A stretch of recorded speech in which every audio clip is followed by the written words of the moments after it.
Welcome to Move 2019, where mobility pioneers from around the world come together to celebrate all that is future transportation.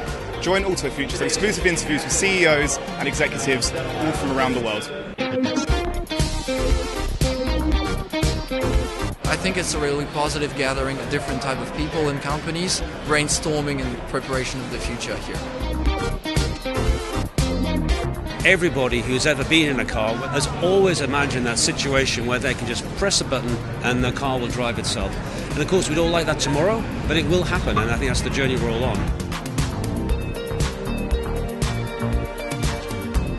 I think an event like this brings very, very disparate parties together.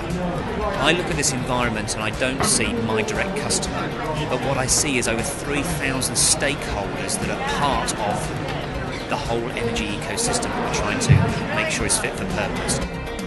How do you be the best of the way the game is played today while positioning for the future? How do you actually then manage the transition from your legacy to new battery electric? Because they have to get it right. And if they don't get it right, they'll pretty much be left behind.